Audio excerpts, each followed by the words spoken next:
Bonsoir et bienvenue à la Cinémathèque. Vous avez eu raison d'applaudir cette bande-annonce réalisée par Frédéric Benzaken de la Cinémathèque française.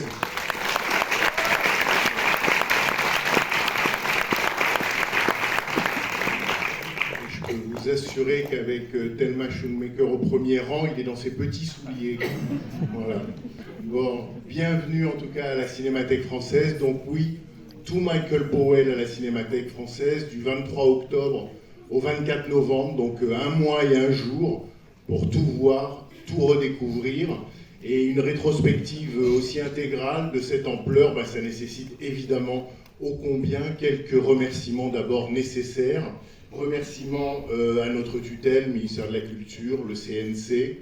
Remerciements à nos mécènes, Chanel, Netflix, la Fondation Gann pour le cinéma. Et puis évidemment, avec une rétrospective comme celle-ci, une mention très spéciale pour le BFI, le British Film Institute. Si nous pouvons aujourd'hui vous montrer tant de restaurations, tant de belles numérisations et parfois des copies uniques, c'est en très large partie grâce au BFI. Donc qu'ils en soient remerciés pour cette rétrospective qui honore Powell et Pressburger. Et puis, je mentionne aussi l'association Super Seven, qui est une association française, elle, de jeunes cinéphiles et qui promeut le patrimoine cinématographique et qui va accompagner aussi cette rétrospective. J'en profite aussi, puis j'en suis au remerciement pour vous donner une info. Une fois n'est pas coutume, on va vanter la concurrence. Je vous invite à aller sur la plateforme Mubi et à découvrir un documentaire réalisé en 2024, entièrement commenté en personne par Martin Scorsese, un film qui s'appelle Made in England, qui date de Made in England, les films de Powell et Pressburger. Ça dure 2 heures, c'est un enchantement, on y apprend 1000 choses. Bref, je ne peux que vous inciter à voir ce film sur cette plateforme en ce moment même. Alors donc, tout Michael Powell, oui, à la Cinémathèque française. En fait, vous vous en doutez, c'est tout Michael Powell et Emeric Pressburger. Parce que, évidemment, on ne peut pas dissocier l'un de l'autre. Ils ont fait, j'ai compté, 17 films ensemble entre 1939 et 1957. Alors, comme on est en France et politique des auteurs oblige, on a mis Michael Powell en avant, mais c'est évidemment une rétrospective qui honore les deux qui signaient en permanence au générique leur nom ensemble, et c'est normal de leur rendre hommage ensemble. On sait comment les deux, justement, ont travaillé. On sait que Emeric Pressburger était plutôt celui qui écrivait en quelque sorte le premier scénario, qui bâtissait la structure. On sait qu'ils écrivaient les dialogues ensemble. On sait que c'est Michael Powell qui réalisait seul, et on sait qu'ils produisaient chaque film ensemble au sein de leur société de production Archers. L'un, Emeric Pressburger, était plutôt secret et introverti. L'autre, Michael Powell, était extraverti et même flamboyant. Et Martin Scorsese, qui pourtant s'y connaissait, disait de Powell que c'était une véritable dynamo. Bon. Tout de suite, donc dans quelques instants, je vais appeler évidemment Thelma Schoonmaker à me rejoindre, parce que c'est évidemment elle la plus qualifiée, la mieux placée pour vous parler de Michael Powell et pour évoquer le Narcisse Noir que vous allez voir ce soir. Je voudrais juste dire un mot avant, un mot peut-être de Michael Powell et la France. Parce que Michael Powell aimait beaucoup la France, il la connaissait. Lorsqu'il était jeune et apprenti cinéaste, il a fait ses classes aux environs de la vingtaine, quand il avait 20 ans. Entre 1925 et 1928, il était en France. Il était même à Nice, au studio de la Victorine, où il était assistant, proche d'un grand cinéaste de l'époque, s'appelait Rex Ingram, et qui faisait des grands films très spectaculaires, grandioses, pour le compte de la MGM. Et sans doute que là, Powell a appris énormément, et évidemment ce sens du lyrisme qui le caractérise. Michael Powell, en France, a eu et a de nombreux admirateurs. Le premier en date, évidemment, Bertrand Tavernier, énormément de rédacteurs de la revue Positive. Je cite aussi le travail pionnier de Natacha Thierry sur Michael Powell. Natacha qui sera présente pendant cette rétrospective, qui accompagnera beaucoup de films et qui fera une discussion après I Know Where I'm Going. Mais c'est vrai qu'en France, la réception des films de Michael Powell et de Pressburger a pâti pendant longtemps d'un préjugé à l'égard du cinéma anglais en France. Si bien que les films de Powell ont souvent été vus dans le désordre, de manière lacunaire, avec retard, si bien que, par exemple, leur plus grande décennie d'activité, ce sont les années 40, et dans les années 50, une revue comme les Cahiers du cinéma, pour des raisons à la fois de théoriques et aussi pragmatiques, ne voyait pas leurs films et ne les a littéralement pas regardés. De même à la Cinémathèque française. À la Cinémathèque française, elle a été fondée en 1936, et sauf erreur de ma part, nous vivons ce soir la première rétrospective intégrale des films de Michael Powell et Pressburger à la Cinémathèque depuis sa création. Oui, il était un peu temps. Voilà. En 1956, c'est pour vous dire un peu ce qu'a été le rapport de la France avec le cinéma anglais. En 1956, Henri Langlois, le fondateur de la Cinémathèque française, nous sommes dans la salle qui porte son nom, avait consacré, alors c'était pas ici, c'était rue d'Ulm, avait consacré un très vaste panorama au cinéma anglais et qui s'appelait Images du cinéma anglais. Et dans le texte qui accompagnait cette rétrospective, donc ce vaste panorama, pas une seule fois Langlois ne citait le nom de Powell et Pressburger. Et c'était sans doute pas par mépris, mais c'était évidemment par ignorance, par méconnaissance de ces films-là. Et il commence justement son texte en disant ceci, en 1956, « Ce cycle de projection nous réserve une surprise. Nous allons enfin découvrir le cinéma anglais. » Alors en 2024, au nom de la Cinémathèque française, je ne peux que réitérer ce souhait, vous qui, ce soir, peut-être nombreux et nombreuses, poussez pour la première fois la porte du Narcisse Noir, et bien j'espère qu'à sa suite, vous aurez envie, enfin, de découvrir les films de Michael Powell et Emeric Pressburger. Voilà, il me reste à appeler évidemment celle que nous attendons. Je ne sais pas si j'ai besoin de vous la présenter. Elle est la monteuse de tous les films de Martin Scorsese depuis Raging Bull en 1980. Elle en a même fait 2 avant cette date, mais depuis 1980 jusqu'à aujourd'hui, elle a signé le montage de tous les films de Martin Scorsese, ce qui veut dire quelques 25 longs métrages, sans compter les courts et les documentaires. Elle a aussi été maîtresse d'œuvre de nombre de restaurations des films de Michael Powell et Pressburger, que ce soit à la Film Foundation, que ce soit avec le BFI. Et enfin, elle a été l'épouse de Michael Powell, puisqu'elle l'a rencontré par l'entremise de Martin Scorsese, ce qui vous dit à quel point cet homme, Michael Powell, a été dans la vie de Scorsese et dans son œuvre absolument crucial. Merci d'accueillir et de réserver le meilleur accueil à Thelma Schoonmaker.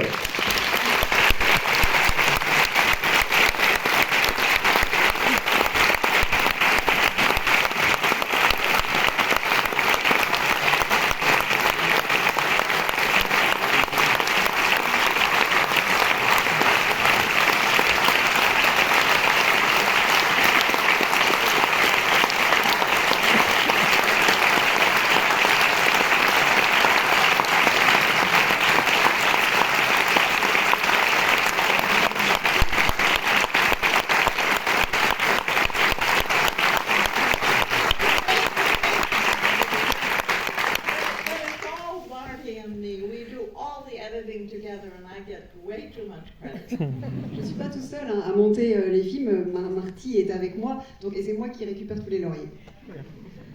I'm so happy to be here, mainly because Michael Powell loved France. It was one of his favorite places. His father bought a hotel during World War I at Saint-Jean-Cap-Ferrat called the Voile d'Or, and so Michael came down a lot to visit his father during the summer vacations when he wasn't in school, and learned to speak French with a terrible British accent, but he was fluent in French, and made quite a few films here. And towards the end of his life, he decided he'd read everything he wanted to read in English, and he spent the last years reading French classic books. I'm so happy about this retrospective. What's happening all around the world suddenly is retrospectives that were kicked off by the British Film Institute's retrospective last year of 50 films like the ones you're seeing here. Je suis ravie d'être ici, vraiment, parce que Michael Powell déjà adorait la France. Son père, d'ailleurs, avait acheté un hôtel à Saint-Jean-Cap-Ferrat et il lui rendait visite à son père les étés quand il était encore étudiant, quand il n'était pas à l'école. Et il avait appris le français, qu'il parlait d'ailleurs avec un horrible accent britannique, mais il le parlait couramment. Et il a même fait plusieurs films ici. Et dans les dernières années de sa vie, quand il a estimé qu'il avait à peu près lu tout ce qu'il avait envie de lire dans la langue anglaise, il a décidé de lire les classiques français. C'est un plaisir d'avoir cette rétrospective ici, et en ce moment même dans le monde entier, des rétrospectives initiées par le British Film Institute sont en train de faire florès, et donc comme notamment ici. Martin Scorsese, from the first time I ever met him, started educating me about the films of Powell and Pressburger. And when we finally got videos, back in those days there weren't any videos, he started sending me home at night with one of the Powell Pressburger films because he wanted me to learn them and fall in love with them the way he did. He did the same with Robert De Niro, Leo DiCaprio, people who work on the film sometimes if he felt it was really important for them to know these great films. He was very responsible for bringing Michael Powell back to the world after 20 years of oblivion. If you can believe it, these films, these great, great films that you're going to see here, were thrown on the trash heap after World War II, and Michael and Emmerich Pressburger were living in oblivion. Et c'est Martin Scorsese qui vraiment m'a fait découvrir les films de Michael Powell. Quand on a commencé à pouvoir avoir des cassettes vidéo, il me renvoyait chez moi parfois le soir avec des cassettes à visionner pour que je tombe amoureuse de l'œuvre de Michael Powell. D'ailleurs, il l'a fait également avec Robert De Niro et DiCaprio quand il estimait qu'il fallait que ses acteurs ou ses collaborateurs connaissent tous ces grands films, et c'est vraiment lui qui a fait revivre l'œuvre de Michael Powell, qui avait passé 20 ans dans l'oubli, parce que croyez-le ou non, tous ces grands films ont été jetés à la poubelle après la Seconde Guerre mondiale et sont restés dans l'oubli très longtemps. When Scorsese and Coppola and George Lucas and Brian De Palma they had also seen these films on television, and they couldn't understand why nobody knew who they were or where they were. And so Marty finally went to England and found Michael Powell and had lunch with him. And as Marty says in the documentary, I hope you will all see, he was fast talking and telling Michael how much he loved every shot he ever took and how did he make them. And he said Michael didn't say very much. But in Michael Powell's autobiography, he says, the blood started to run in my veins again. Et quand Scorsese, Coppola ou De Palma ont découvert ces films-là, les films de Powell et Pressburger à la télévision, ils ne comprenaient pas donc, où étaient passées toutes ces grandes œuvres. Et donc Martin Scorsese est rendu en Angleterre, il a déjeuné avec Michael Powell. Et ce que vous verrez dans le documentaire, si vous le regardez, ce que je vous engage à faire, il a dit qu'il s'est mis à parler très très vite et qu'il lui a dit tout son amour de sa façon, de sa composition des plans et de son cinéma. Et Michael Powell n'a pas dit grand-chose apparemment, mais dans son autobiographie, Michael Powell dit que le sang s'est remis à couler dans ses veines à ce moment-là. They became very dear friends, and Marty, from that point on, tried to get the world to see these movies. It's taken a while, and I've shared the job with him very lovingly. But suddenly, I don't know what's happened. Last year, the British Film Institute ran 50 of the films, like is happening here. And young people were pouring into the films, and I see lots of young people here tonight, and I'm so happy about that. And so I have gone to many retrospectives now that were kicked off by the British Film Institute all around the world. And every place I go, young people are in the audience. And I can't tell you how happy Michael and Emmerich would be to know this. And I keep telling Marty all about it. Et donc, ils sont devenus, suite à ça, très amis, Martin Scorsese et Michael Powell.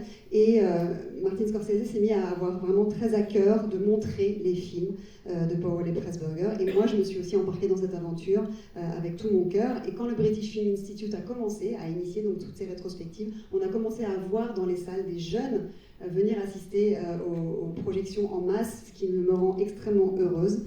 Et donc j'en vois aussi beaucoup ce soir dans la salle des jeunes, et vous ne pouvez pas imaginer à quel point Michael et Henrik seraient ravis, et je vais le faire remonter à Marty aussi. So now to Black Narcissus.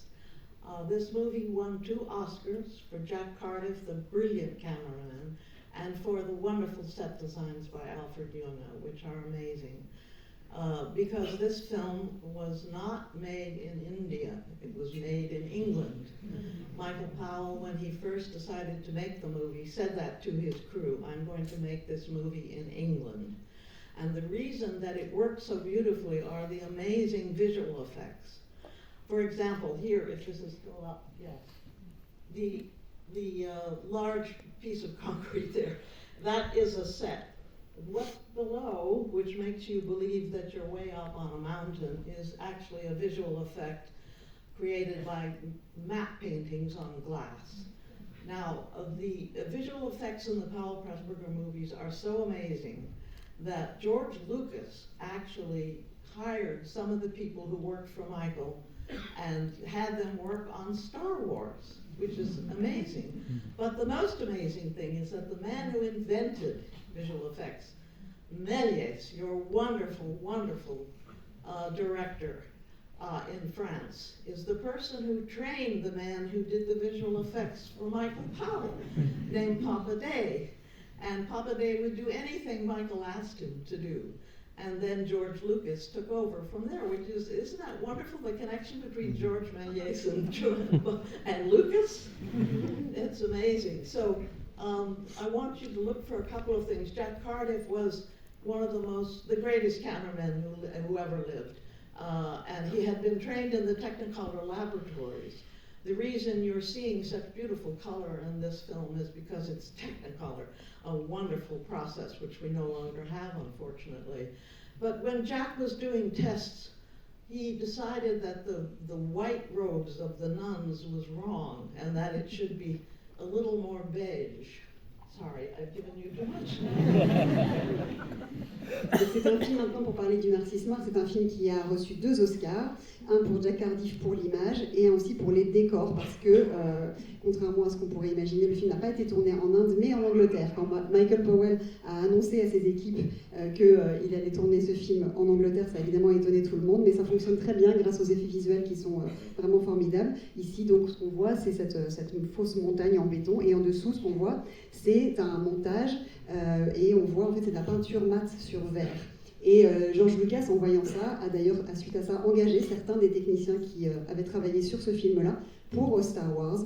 Et l'homme qui a inventé un peu les effets visuels, l'illusion du cinéma, Méliès, c'est lui qui avait formé ce monsieur qui a travaillé sur les effets visuels du film. Donc c'est là qu'on voit la continuité qui va de Méliès à George Lucas. Ensuite, Jack Cardiff, qui est vraiment le meilleur chef opérateur de l'histoire, pour moi, il a travaillé donc sur cette technique et le Technicolor, qui était un procédé merveilleux qui n'existe plus. Et quand il a fait des essais de couleurs, il s'est rendu compte qu'il ne voulait pas que les tenues, les soutanes des sœurs, il les trouvait trop blanches, et c'est pour ça qu'il les a un peu colorisées de façon un peu plus beige. So I just forgot what I was going to say. The composed film. So you will see there's a very strong music score for this film. And towards the very last climactic scene between Sister Ruth and Deborah Carr, who's ringing a bell, and Sister Ruth comes out to go for her. And Michael wanted to experiment with music. He felt music should always be the master in a film. And so he had the composer, Brian Easdale, compose a piece of music for this whole ending. And he actually designed shots to fit the music. This is what he called a composed film. He was so thrilled with it that he decided to use that technique in The Red Shoes, where you will see a lot of it. Anyway, I hope you will enjoy this wonderful movie. Thank you.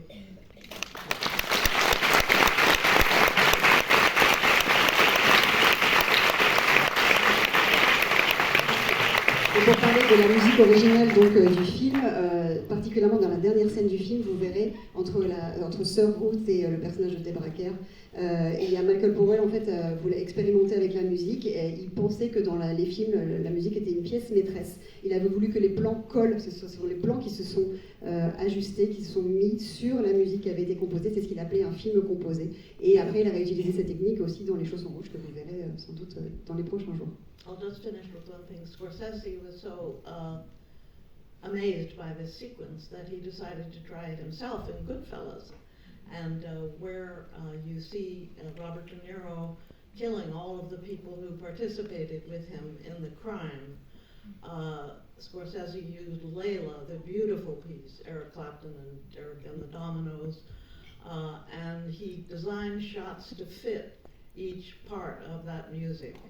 And then me as an editor, I just had to make sure everything still fit after it was shot and when we finished the editing. Et donc cette séquence là dans Le Narcisse Noir dont je vous parlais a tellement ébloui Martin Scorsese qu'il a décidé de l'utiliser dans Les Affranchis ou dans la scène où De Niro tue tous les gens qui ont participé au crime. Et donc sur la musique Layla de Eric Clapton and the Dominoes. Moi, en tant que monteuse, j'étais chargée donc de faire en sorte que ça colle vraiment exactement à la musique, au rythme de la musique. Thank you.